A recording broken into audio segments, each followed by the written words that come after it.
Bueno, vamos primero con una pequeña pildorita. ¿Se acuerdan ustedes de la diputada Natalia Castillo que reclamó al gobierno porque le había entregado a ella, diputada de la República, una caja que había sido privado a alguien pobre porque la caja la había recibido ella, que esto era el colmo, que una diputada como ella tuviera el beneficio cuando se estaba dejando un pobre de lado? Bueno, la diputada Castillo tenía al papá bajo la ficha de protección social y por eso le llegó la caja. Me imagino que esto no va a tener la misma cobertura que tuvo su denuncia trucha en los medios de prensa, y aquí tengo la ficha de protección social. Así que bueno, no sé si alguien quiere comentar sobre eso, lo dejamos pasarnos. Yo lo único que quiero preguntar es si ya devolvió la caja.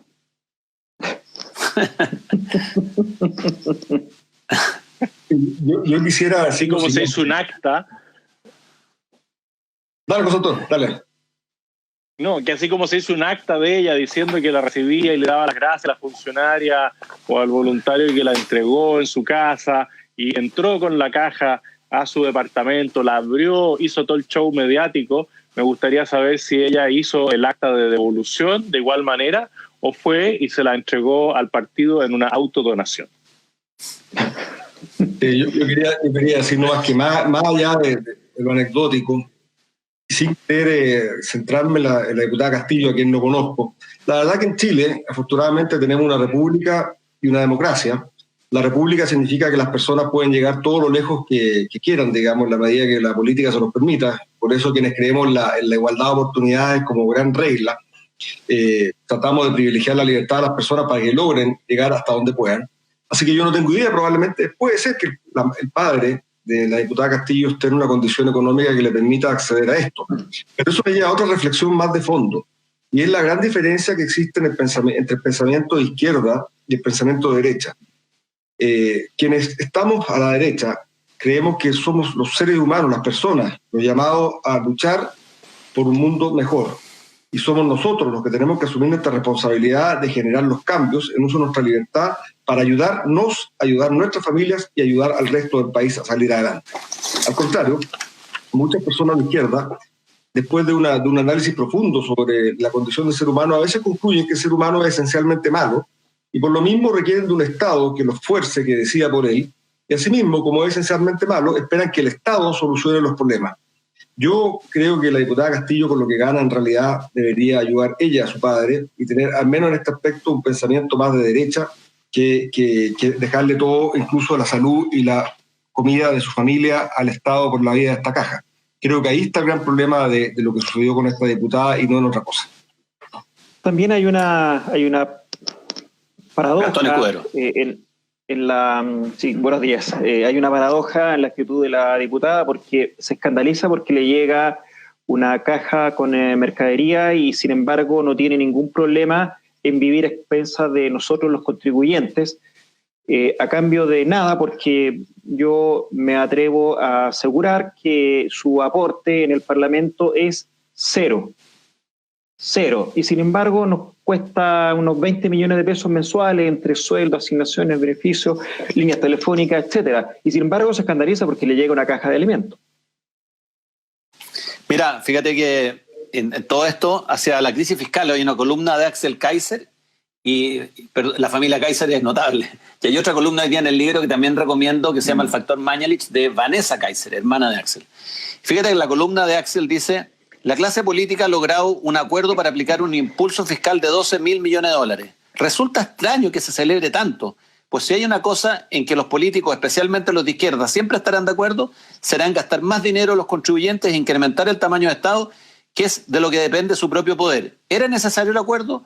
Luego que el Estado, los políticos, aplicando cuarentenas totales, sin contar con evidencia contundente para respaldarlas, dañara severamente la economía, parecía inevitable que el mismo saliera a paliar los efectos del daño que ha causado, y que curiosamente no se dio, por ejemplo, en países como Uruguay. Digamos entonces que un paquete fiscal de este tipo era en cierto sentido la consecuencia necesaria del desastre económico causado por el pánico que llevó las cuarentenas en el país, en un mundo hipermediatizado y con pocos liderazgos reales. Es una columna súper interesante en que en el fondo lo que estaba diciendo, y lo dice también Gabriel Saliaste, que en otra columna hoy día en La Tercera, que este país tiene una capacidad increíble para autosuicidarse. Ofrezco la palabra. Víctor Manuel. Bueno, dale. Bueno, aquí lo que estamos viendo es crónica de una muerte anunciada, porque nosotros en algún momento lo señalamos, que para gastar no se necesita un acuerdo. Lo que pasa es que el gobierno quiere buscar el favor de la izquierda a como dé lugar, está ganando de alguna manera tiempo y ha estirado tanto la situación que hoy día, claro, es prácticamente necesario tener este acuerdo, este gasto adicional, porque hay situaciones humanas muy difíciles. Pero si el gobierno hubiese querido hacer esto sin necesariamente contar con el acuerdo de la izquierda, lo habría podido hacer de todas maneras, si la izquierda no se podría haber negado con sus votos en el Parlamento para aprobar una mayor destinación de fondos para los más necesitados. Pero esto además le costó la salida al ministro Mañalich, porque uno de los requisitos para que la izquierda se sentara a este acuerdo, que se habría logrado igual si el gobierno lo plantea directamente en el Parlamento, era la salida de Jaime Mañalich. Cosa que al menos yo manifesté mi discrepancia duramente el día sábado y dije que al presidente le había faltado el coraje para defender a un hombre que logró lo imposible, que Chile tuviera una situación de enfrentar la pandemia distinta a la de otros países. Y aquí Axel Kaiser habla también del concepto de la economía política, no de la política económica, que es lo que debería regir los destinos de un país serio, un país desarrollado, en vías de desarrollo. Aquí los políticos, con tal de mantener sus privilegios, como lo decía Gastón, con tal de mantenerse en los cargos, aunque tengan el 1% o menos del 1% como la diputada Natalia Castillo u otros, bueno, hacen cualquier cosa y no apuntan nunca a lo que genera el mayor gasto por ineficiencia en el país, que es este Estado gigante e ineficiente. Ayer salió un estudio donde se decía que Chile, en el mal uso de los fondos públicos, estaba en un lugar más o menos razonable a nivel mundial y que solo gastaba el 1,8% del PIB en mal funcionamiento del Estado. Bueno, esos son 6.000 millones de dólares. La mitad de lo que vamos a gastar ahora con un ahorro de mucho tiempo en los fondos soberanos. Por lo tanto, lo que hay que hacer aquí es pedirle a los políticos que partan por casa, que terminen con el tema del nepotismo de los operadores políticos y decirle a todos los políticos de izquierda y de derecha que saquen a sus parientes del cargo de confianza. Yo creo que ha llegado el momento en que nosotros también empecemos a hacer una mirada respecto de qué políticos tienen más parientes en el Estado. Y aquí vamos a tener que apuntar a los más cercanos y también a los más lejanos, porque esto es una práctica instalada en Chile, de que cada político que sale electo acomoda literalmente a su familia. Y esto es inaceptable. Si quieren gastar más o si quieren gastar los fondos soberanos, que empiecen a ahorrar en aquellas cosas que hoy día no nos generan ninguna mejora en la calidad de vida. Y eso parte por sacar a los parientes, uno por uno, de los puestos del Estado de confianza, donde no han llegado por concurso público y que rompe con lo que es la meritocracia. Habría muchas personas para ejercer cargos como los que hacen hoy día los parientes de los políticos, tanto diputados, senadores, alcaldes, intendentes, que nos llevan a este gasto absolutamente innecesario por parte del Estado. Fíjate, Víctor Manuel, que de los 12.000 millones de dólares que se van a gastar, solamente se comprometieron los políticos a ahorrar del Estado 2.000. Estaban en contra de las reasignaciones presupuestarias. ¿Por qué estaban en contra? Porque si se achican presupuestos puede golpear alguna cuota de poder de gente que tiene en el gobierno. Es inaceptable que en esta circunstancia el gobierno no se le pagara un corte de pelo mayor y hubiera dicho voy a contribuir mitad y mitad con el sector privado. Estos 12.000 millones de dólares, gran parte de ellos van a ir a deuda y esa deuda la vamos a pagar nosotros los chilenos a través de mayores impuestos o la vamos a pagar a través de impuestos que no se pudieron rebajar. De alguna forma las van a pagar futuras generaciones. Pero es que lo primero que hicieron los políticos de este acuerdo es llegar a una situación tal en que se le pone un techo al ahorro fiscal, un techo al ahorro del tamaño del Estado. O sea, el Estado no puede ahorrar más de 2.000 millones de dólares. Impresentable. Me gustaría que lo comentaran. Sí, bueno, lamentablemente durante las últimas décadas, ya hablo muchas décadas, hemos vivido un paulatino atontamiento es la palabra, de la población. Ese atontamiento de la población se vio acelerado por los fenómenos de las redes sociales, de Twitter, donde la gente no accede a conocimientos de fondo, no accede a entender cómo operan las instituciones, cómo opera el Estado, cómo opera la economía, y accede a mensajes breves, nada razonable, nada inteligente se puede transmitir en 40 y tantos caracteres. Pero sí, eso permite saciar la rabia y saciar la necesidad de las frustraciones que a veces tiene la ciudadanía, dirigiéndolas como torpedos frente a determinadas personas. Y por lo mismo, cuando los políticos salen a gastar, no hay espíritu crítico ni capacidad de entender que yo en la ciudadanía lo que eso significa desde el punto de vista de cómo va limitando las opciones de futuro, cómo se va comprometiendo el futuro de sus hijos, cómo se van destruyendo empresas por el necesario aumento de impuestos para cubrir estas deudas, porque hay empresas que no van a poder hacerse, y eso significa no que una persona se haga menos rico, sino que hay menos trabajo, etc. Yo creo que lamentablemente debemos hacer un esfuerzo tremendo como sociedad y pienso que de alguna manera toda esta crisis que estamos teniendo, que nos tienen las casas, puede estar ayudando en el contexto de un debate constitucional a que la gente haya empezado a formarse de vuelta. Es una ilusión. Quiero aprovechar esta instancia para rendir un homenaje también al ministro Mañalich. Ahí veo que Axel le pega un torpeo al ministro Mañalich y la Vanessa, por otro lado, le pega una defensa. Bueno, eso pasa hasta en las mejores familias, se dice. Yo no sé si el ministro Mañalich se equivocó o no se equivocó, pero creo que representaba una cosa que la ciudadanía lo vio con mucha fuerza, que era un servidor público que estaba dándolo todo en la cancha, y eso realmente se valora y no se ve en todos los servidores públicos. Las posibilidades de equivocarse son grandes. Bajo mi óptica, la cuarentena ha sido absolutamente exitosa. Nosotros habíamos pasado antes de la cuarentena de tasas de contagio de 500 a 5.000. No hemos mantenido 5.000, pero eso que para algunas personas es señal de que la cuarentena falló.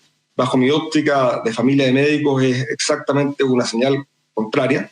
Esto se podría haber disparado a 50.000 contagiados diarios o más. No es imposible saberlo si hubiéramos seguido con la misma velocidad. Yo creo que la cuarentena está siendo exitosa y ha logrado mantener las cifras en esos niveles. Así que quiero también aprovechar esta instancia, José Antonio, Gastón y Gonzalo, de mandar este abrazo al ministro Mañalich. Me parece también que, a propósito de Alejandra Matus, que ha estado haciendo análisis de cifras, yo entiendo muy bien que las cifras apasionan a ciertos sectores, particularmente tecnócratas por un lado y la izquierda por otro, pero no dan cuenta más que de datos. Lo que necesitamos nosotros de las cifras en materia de enfermos es que las cifras y la metodología se mantenga constante. Todas las cifras dependen de la forma en que se calcule ese número. Y obviamente hay muchas fórmulas de calcular los números. Los estados financieros de la empresa, una de las cosas más importantes es que cuando de un año a otro se cambia la metodología de un criterio contable, se tiene que expresar en las notas, porque eso es lo que permite a la persona evaluar si el número que está viendo, que es distinto al año anterior, es producto de que efectivamente cambió la tendencia o es producto de una nueva metodología. Lo importante es que la metodología se mantenga. Y ha sido consistente en esto en general. El gobierno ha hecho unos cambios metodológicos y lo importante es que las cifras den cuenta de las tendencias. Por lo tanto, todo este debate de las cifras que plantea Alejandro Matus, yo creo que nuevamente es abusar de la falta de capacidad que tiene la gente de destinarle mucho tiempo a estas cosas, porque tiene que preocuparse a veces de cosas más importantes. Gastón, nos quedan 2 minutos para una pausa. ¿Sobre qué? Sobre el acuerdo político, porque Víctor Manuel le tocó varios temas. Mira, que aquí hay una... mira, Vanessa Kaiser, por un lado, dice que la crítica de Vanessa Kaiser, más que defender al ministro Mañalich, es decir que en el fondo el error ha sido que entre un ministro del Interior es incapaz de mantener el orden público, que es fundamental para detener el contagio y preservar la democracia. Es decir, el ministro Mañalich, a ojos de Vanessa Kaiser, yo coincido con ella, no contó con la posibilidad de contener la cuarentena porque la responsabilidad recae el ministro del Interior. El control del orden público, el Estado de Derecho y de las cuarentenas recaía en el ministro del Interior. Y al otro que critica a Vanessa es el líder del presidente, del partido del presidente, o sea, el líder de Renovación Nacional, Mario Desbordes, que no pierde oportunidad en parecerse a los miembros del Foro de Sao Paulo. El ministro Mañalich representaba lo mejor de una gestión que entiende la política al servicio de los ciudadanos. Ese es el piso que le da y el valor que le da Vanessa Kaiser al todo el trabajo que hizo el ministro Mañalich. Y en definitiva aquí está poniendo claro una cosa, aquí la responsabilidad no era del ministro Mañalich el aumento de contagio. El ministro Mañalich estaba atacando la pandemia y necesitaba que el resto de los estamentos del Estado trabajaran con él en sincronía, pero si en definitiva la cuarentena nadie la respetó, no es responsabilidad de él. Gastón, vamos a una pausa y volvemos contigo. Y volvemos, de acuerdo. Estamos de vuelta en Directo al Grano conversando con Gastón Escudero, José Antonio Kast y Víctor Manuel Avilés. Les quiero contar a nuestros auditores que hoy día a las 7 de la tarde en el programa Facho Pobre, en el canal de Cultura Chatarra en YouTube, el programa Facho Pobre. En el capítulo de hoy tenemos un gran invitado, Emiliano García. Emiliano es abogado, oriundo de La Pintana, y es uno de los abogados que lleva el juicio contra Hugo Gutiérrez, el diputado que podría ser destituido. Emiliano tiene 30 años, es un verdadero facho pobre, que ha ascendido en la meritocracia, un abogado que está hoy día involucrado en el caso de destitución de Hugo Gutiérrez. Lo convidé al programa Facho Pobre que hacemos con Vanessa Kaiser y que hacemos con Cripto, así que a las 7 de la tarde de hoy día no se pierda este interesante invitado y nos va a contar todo sobre el caso de Hugo Gutiérrez. A las 7 en el canal de YouTube de Cultura Chatarra. Bueno, fíjense que estábamos hablando del acuerdo, estamos hablando de las distintas cosas que ocurren en nuestro país y no quiero dejar pasar por alto, para entrar en acuerdo después, que ayer se decomisaron en Chile 830 kilos de cocaína, 830, que hace una tonelada de cocaína, y el detenido se llama Emilio Berkov, es un operativo, es una notición porque este detenido es de la CAM, pero no es mapuche, o sea, es de la coordinadora Arauco Mayeco, pero no es mapuche y trafica droga, contribuye a financiarlo y por supuesto tiene conexiones al extranjero. Hay muchos detenidos y yo creo que esta vez hay que felicitar a las unidades de investigación por haber detenido esto, pero aquí queda claramente demostrado que el negocio de Teimo y Cuicuy y de toda esa gente de separar el país, dividirlo, es justamente para hacer un negocio de narcotráfico. Gastón Escudero. Sí, antes de entrar a ese tema quisiera referirme al acuerdo. Yo pensé que iba a ser peor, porque cada vez que el presidente Piñera llama a un acuerdo yo me pongo a temblar. La última vez que llamó a un acuerdo, ahora ya la penúltima vez que llamó a un acuerdo, entregó la Constitución con nuestras libertades y la verdad es que la torpeza del presidente Piñera asombra porque él es un hombre muy inteligente. Sin embargo, políticamente parece que su inteligencia no le funciona. El problema con el acuerdo básicamente es que no apunta al tema de fondo. El tema de fondo es que el progreso o el crecimiento económico del país lo hacemos los privados, no el Estado. El Estado más bien pone trabas, o el Estado puede facilitar que los mercados funcionen o puede obstaculizar el funcionamiento de los mercados. Entonces, el acuerdo aquí apunta a algunas cosas que hay que hacer, como subsidios, por ejemplo, el ingreso familiar, que me parece muy bien, pero no apunta a cómo hacer para que los empresarios, los pequeños, los medianos, todos, o aquellos que no son empresarios pero que quieren emprender, lo hagamos. Yo tengo capital para invertir, tengo energía, todavía me queda juventud, tengo gente muy valiosa conmigo y me muero de ganas de invertir. Me llegó hace poco un aviso de arriendo de un local comercial. Me encantaría, no arrendarme, me encantaría comprarlo, me encantaría transformarlo, me encantaría, en fin, hacer tantas cosas, pero resulta que no sé qué va a pasar con más bien creo que pasando la crisis sanitaria vamos a volver a una crisis de violencia. Hay serios problemas con la legislación laboral. Cuesta mucho contratar, cuesta mucho despedir, porque a veces hay que despedir. Cuando a uno le roban, uno tiene que despedir. A mí me robaron 60 millones de pesos en un local, entre dos trabajadores se pusieron de acuerdo, montaron un sistema de hurto de mercadería y después de 2 años peleando la causa, la Fiscalía cierra la investigación y no acusa, habiendo presentado nosotros todas las pruebas. Entonces, caramba que cuesta hacer cosas cuando el Estado no te apoya, o peor aún, cuando el Estado te pone trancas. Y el acuerdo no tiene nada que ver con eso. El acuerdo no apunta a eso. ¿Cómo vamos a hacer para apoyar a los empresarios o por lo menos no molestarlos? El acuerdo, más bien a mí me huele que es una especie de compra de oxígeno por parte del presidente para poder terminar su mandato, y esto a costa, como decía esto Gonzalo, del endeudamiento de todos los chilenos.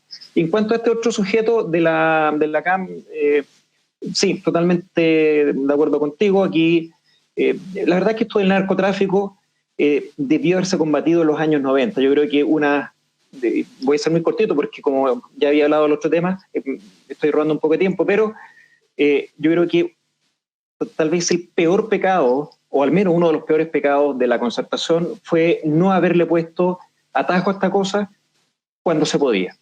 Eso. Fíjate que ojalá que el juez que le toque a Berkov no lo deje libre. Eso sería ya un escándalo de proporciones. Tengo una pregunta para Víctor Manuel Avilés, de un auditor. Me dice, ¿es abiertamente incompatible una campaña electoral con la vigencia de un estado de catástrofe en el que se limitan las garantías constitucionales de la libertad de movimiento y de reunión? El 25 de agosto se inicia la campaña electoral para el plebiscito constituyente y las organizaciones civiles que tenemos tiempo asignado a la franja electoral no tendremos derecho a reunirnos ni privada ni públicamente para preparar dicha campaña. Por ejemplo, grabaciones de videos con más de 100 personas en espacios públicos, feria a feria, puerta a puerta. ¿A quién le vamos a pedir autorización para reunirnos? ¿Al jefe de la Defensa Nacional de la región metropolitana, al CERVEL o al gobierno? En virtud de esta prórroga del estado de catástrofe del gobierno, las organizaciones civiles a las que se nos asignó un tiempo la franja electoral vamos a solicitar al CERVEL y al CICEL que se pronuncie sobre el derecho que tenemos a reunirnos y manifestarnos en espacios públicos y privados en una campaña electoral durante la vigencia de un estado de excepción constitucional de catástrofe. El gobierno debe resolver antes del 25 de agosto si va a suspender o no el plebiscito constituyente para no perjudicar electoralmente la participación de organizaciones civiles. Efectivamente, hay muchos constitucionalistas que dicen que se puede hacer la campaña perfectamente, pero es una campaña distinta, es una campaña por redes sociales. No va a haber trabajo territorial, no va a haber puerta a puerta, no va a haber reuniones, no va a haber la posibilidad de defender las ideas. ¿Qué te parece a ti, Víctor Manuel, esta pregunta? Bueno, lo primero que quiero recordar a los oyentes es que yo soy un firme partidario del rechazo. Segundo, me he manifestado, he expresado mi deseo de que ojalá se pueda hacer este plebiscito en octubre para terminar con la incertidumbre y empezar a dar certidumbre a quienes tienen que tomar decisiones.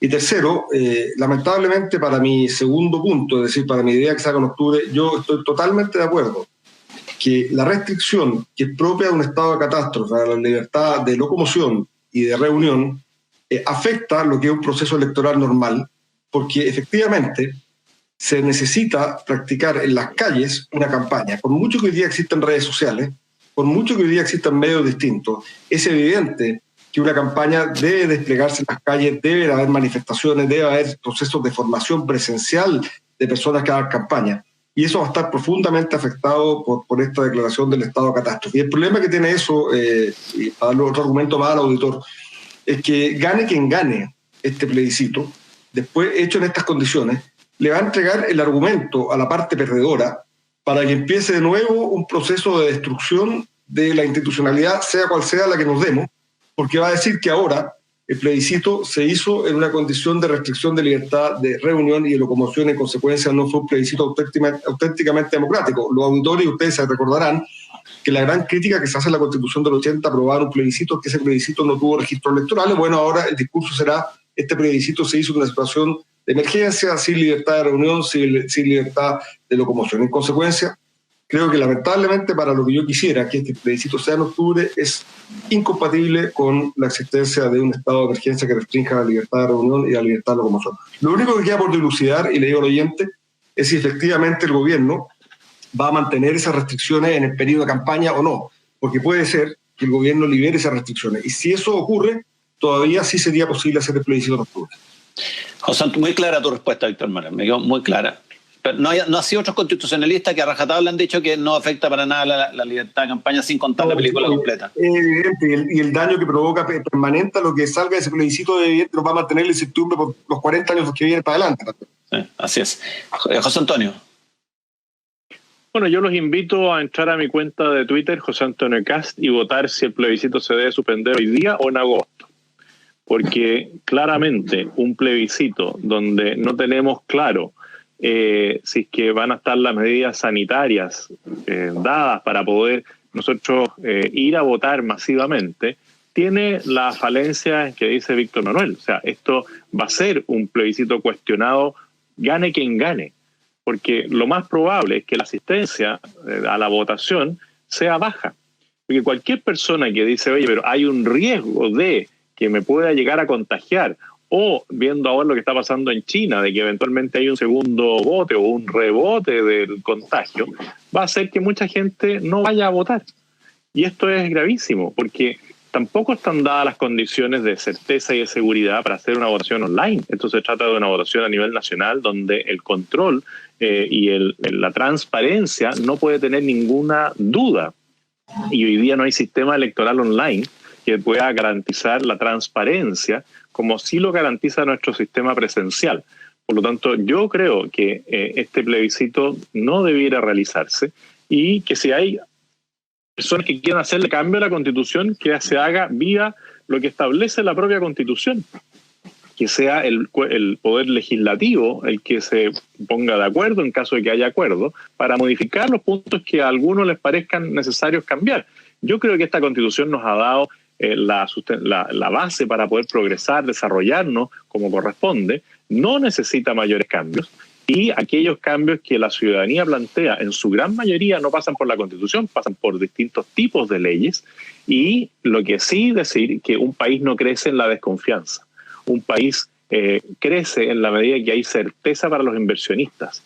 Y aquí vienen años muy duros en lo social y en lo económico, como ya lo estamos viendo, y va a requerir, una vez que se levanten las restricciones sanitarias, la mayor certeza posible de nuestro país para poder competir, para que a Chile lleguen inversionistas que vean certeza en sus inversiones, que puedan recuperar su inversión, que ganen recursos y paguen más impuestos de acuerdo a sus ganancias. Bueno, eso no va a ocurrir. Y aquí, lamentablemente, de nuevo, los políticos miran su propio ombligo y no la necesidad del país, no las necesidades de las personas. Así que yo les reitero, los invito a mi cuenta de Twitter a votar si quieren que el plebiscito se suspenda hoy día o en agosto. Gastón. Yo tengo el temor, ojalá que me equivoque, que bajo la mesa una moneda de cambio para el acuerdo político haya sido, por parte del presidente, comprometerse a realizar sí o sí el plebiscito.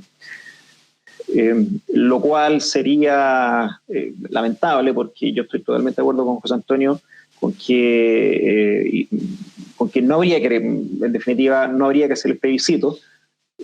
Ojalá si viviéramos en un mundo en donde primara la cordura, la racionalidad, debiéramos dedicarnos todos a sacar adelante el país, dejando de lado estas cosas que nos aportan, como el plebiscito. Sin embargo, políticamente no sé yo si hoy día eso sea factible. Sí, poco factible. Lo que es factible es que tenemos que ir a una pausa, saludar a quienes hacen posible este programa. Vamos a volver con José Antonio Kast, con Gastón Escudero, con Víctor Manuel Avilés. Vamos y volvemos. Estamos de vuelta en Directo al Grano, conversando con Víctor Manuel Avilés, con Gastón Escudero y José Antonio Kast. Mira, esbozamos el tema del decomiso de 830 kilos de droga de Emiliano Berkov, se llama, ¿cierto? Emiliano Berkov, que es de la CAM, de la Coordinadora Arauco Mayeco, pero no es mapuche. Esto demuestra que se está utilizando la causa mapuche para hacer narcotráfico y que en definitiva aquí en Chile existe mucho más tráfico de droga de lo que pensamos nosotros chilenos que existe, y la razón de existir de Temuco-Icuy y todas esas zonas de sacrificio de Arauco, Mayeco, es un negocio tremendo de narcotráfico que después lo hacen circular hacia el norte. José Antonio Kast. Bueno, en esto nosotros hemos sido reiterativos en señalar que la unión entre el narcotráfico y el terrorismo es evidente. Venezuela cayó en un estado fallido producto de la unión entre el terrorismo, el narcotráfico, y hoy día tenemos una narcodictadura, donde se habla del cartel de los soles, que son los generales del ejército venezolano que se reparten el negocio de la droga, y con eso financian parte de sus actividades y mantienen el poder. Cuando nosotros vemos lo que pasó en Chile después del 18 de octubre y la gente se pregunta, bueno, ¿y dónde salen los recursos para muchas de estas cosas? Bueno, aquí hay una respuesta: 800 kilos de droga. Bueno, déjenme decirle que son muchos millones de dólares que empiezan a circular, y esto es algo que además hay que vincularlo con el tema de las FARC. No olvidemos que en el gobierno de Sebastián Piñera 1, antes de ese gobierno, se le entregó información al gobierno del vínculo de las FARC con de la acción terrorista en Chile. Incluso hubieron computadores que aparecieron después de que Colombia, ¿no es cierto?, bombardeara un campamento de la FARC en Ecuador. Y todos esos datos, curiosamente, nunca se hizo nada. Bueno, aquí claramente la falta de Estado de Derecho, la falta de control de orden público, que es algo en que insistimos también permanentemente y que hoy día le llamamos la atención reiteradamente al ministro Blumel, aquí tiene que haber una acción distinta por parte del Estado. Yo me alegré la semana pasada cuando el presidente dijo que iban a aplicar mano dura con el tema del narcotráfico. También me alegré de que le pusieran suma urgencia a la reforma de la ley antiterrorista.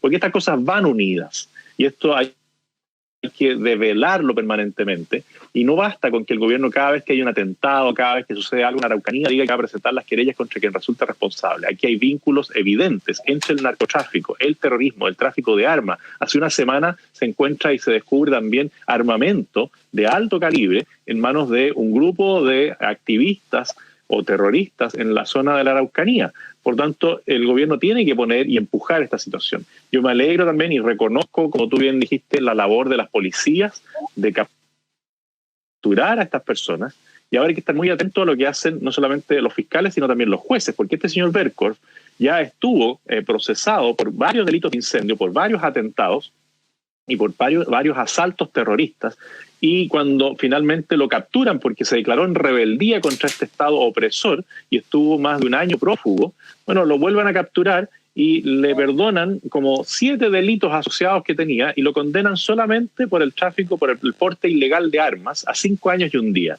Eso fue cerca del año 2016. Y sorpresa para todos, el año 2017 ya estaba libre, porque empezó a reclamar con sus abogados, que siempre tienen buenos abogados, o al menos abogados que son especialistas en sacar delincuentes de las cárceles. No estuvo menos de 1 año y salió como libre, como cualquier persona a caminar por la calle. Eso es inaceptable. Ni siquiera le aplicaron la condena por el porte ilegal de armas, siendo que lo perdonaron por otros 7 delitos que le costaron al país más de 400 millones de pesos en destrucción de los bienes que él realizó. Y quedó libre. Bueno, y ahora queda en evidencia que esa libertad la mal utilizó porque no cambió de actitud. Pasó del terrorismo al tráfico de drogas y al final las dos cosas están unidas. Por lo tanto, muy atentos ahora a lo que haga la justicia en el caso de Berkorf para que no se produzca lo mismo, que incluso lo pueden llegar a sancionar o condenar, pero a los pocos meses de estar cumpliendo condena ya está libre de nuevo. Eso es inaceptable. Las policías hacen su pega y los que no hacen la pega son los tribunales de justicia. Víctor Manuel, hay que estar atento a lo que hagan los jueces. Absolutamente. Es parte, bueno, eso da para otra reflexión, pero bueno, dejémoslo de lado. Yo solamente quería decir, quería mandar un saludo al pueblo mapuche. El pueblo mapuche está siendo mancillado por este tipo de acciones. Yo quiero pasar un aviso, además, a partir del 27 de julio va a salir en Televisión Nacional los días sábados, justo antes de las noticias, una serie que produjimos junto con mi hermana y con un director de cine sobre el pueblo mapuche, la forma en que se ganan la vida al pueblo mapuche con su emprendimiento, sus expresiones culturales y también una instancia de diálogo para que den cuenta de sus dificultades y sus penas. Yo creo que esa es la forma de hacerse de la situación de ellos. Lo que hacen Berkorf y compañía es algo que es bastante conocido en el mundo. Lo primero que necesita porque ustedes saben, la producción del narcotráfico requiere una producción agrícola. Y como una producción agrícola, lo primero que necesita son tierras. Y por supuesto que son tierras que estén, ojalá en la anarquía, ojalá fuera al alcance de la policía de los estados serios. Y por lo tanto les encantan a los productores de droga los conflictos por tierra, porque efectivamente quienes reclaman autonomía de esas tierras les dejan un espacio, por lo menos en una etapa donde el conflicto existe, de falta de control por parte de los tribunales, las policías, etc. Y lo segundo, ¿no es cierto?, además, requieren tierras que permitan ocultar las producciones, por eso que gustan mucho de los cerros, de las selvas y en el caso de la zona de conflicto de los bosques. Así que yo creo que es bastante evidente lo que está pasando ahí y yo creo que es muy alentador como ejemplo para mostrarle a la ciudadanía lo que ha pasado con el descubrimiento de estos 800 kilos de cocaína. Así es. Gastón Escudero, ¿algo que agregar ahí? Yo recuerdo en la época del presidente Frei Ruiz-Tagle en que el presidente indultó a una persona que había sido condenada por el delito de narcotráfico más grande de la historia de Chile hasta ese momento. Y esta persona era pariente de una antigua dirigente del Partido Demócrata Cristiano. Por eso es que yo digo que la Concertación tiene mucha culpa en este flagelo del narcotráfico, porque en la década de los 90, cuando esto comenzó a hacerse masivo, era más fácil haberle puesto coto. Ojalá que no ocurra ahora, pero mi temor es que con este señor Berkorf, sí que se le puede llamar señor, termina ocurriendo algo parecido a lo que ocurrió en aquella época, ya sea vía indulto, ya sea vía pasividad de los jueces. Así es. Oye, pasando a otro tema brevemente, hay una queja de la UDI al gobierno respecto a la salida del ministro Mañalich, y dice la presidenta de la UDI, Jacqueline Van Rysselberghe: ¿seguimos siendo una coalición de centro-derecha?, preguntó ayer en el comité político. Es bien fuerte. La timonel gremialista aludía con ironía a la salida de Jaime Mañalich y a la llegada de Enrique París. Se significaba cambiar la estrategia sanitaria y se empezaron a ceder a la izquierda. Bueno, hace rato que vemos que está cediendo hacia la izquierda, pero ella hace esta pregunta en el comité político. José Antonio Cast, ¿cómo lo ves tú? A ver, como las típicas saludos a la bandera, porque claramente si hubiesen querido hacer algo distinto lo habrían hecho antes. Esta es la decisión de lo que iba a ocurrir el sábado. Lo más probable es que muchos de los partidos la sabían ya el día viernes, y eso se refleja que el día viernes todos saludaban y reconocían el trabajo de Jaime Mañalich. Eso es como la previa a que a alguien le van a pedir el cargo. Cuando todos sus detractores de un día para otro cambian de opinión y le empiezan a encontrar todo bueno, no es claramente un anuncio de que algo va a pasar. A mí me encantaría que, así como hoy día se lamentan de lo que está ocurriendo, ellos, frente a otros acuerdos que están bajo la mesa, se pronuncien también con la misma fuerza que lo hacen en este tipo de cosas, porque los comités políticos de los días lunes son para los reclamos posteriores, al parecer, y siempre los van sorprendiendo. El presidente los sorprendió con este llamado al acuerdo, el presidente parece que los sorprendió con la pedida de renuncia al ministro Mañalich, siempre nos sorprende. Ojalá que el presidente no los sorprenda con estos cambios que quieren también hacer a las reelecciones permanentes o a estas leyes express que solo benefician a los políticos, como ya estamos viendo ahora que se presentó un proyecto de ley que le permite a senadores como Girardi, Navarro y otros más, Letelier, poder permanecer sirviendo, entre comillas, o sirviéndose de la política, porque son insaciables. Ahora quieren tramitar un proyecto de ley que le permita a estos senadores perpetuarse como candidatos a gobernadores o alcaldes, y inventaron una nueva causal de cesación en el cargo, que es la inscripción en el registro electoral, en el CERVEL, de sus candidaturas a esto, y ahí quedan automáticamente cesados en sus cargos poco tiempo antes de que se cumplan sus 8 años de permanencia como senadores. Es decir, Girardi, que fue 12 años diputado, 18 años senador, ahora podría darse el caso de que antes de que termine su periodo se inscriba de candidato a gobernador o de candidato a alcalde por alguna comuna importante y pueda seguir otros 12 años profitando del Estado. No tienen límite. Y también incluyen a los señores alcaldes, que podrían estar hasta el último día del ejercicio de su cargo, en el cargo de alcalde, ¿no es cierto?, usando todo el aparato municipal para darse a conocer y inscribirse también como candidatos a gobernadores en las próximas elecciones, o sin restricción para las elecciones de diputados y senadores, habiendo utilizado todo el aparato público para su propia campaña. Eso es lo que al final a la gente la tiene cansada, que dicen una cosa para los medios y hacen otra cosa con sus votaciones en el Congreso. Oye, es impresionante, se demoran 10 minutos en arreglar los problemas que los afectan a ellos y años, hasta 16 años en arreglar un problema que afecta a la gente. Víctor Manuel.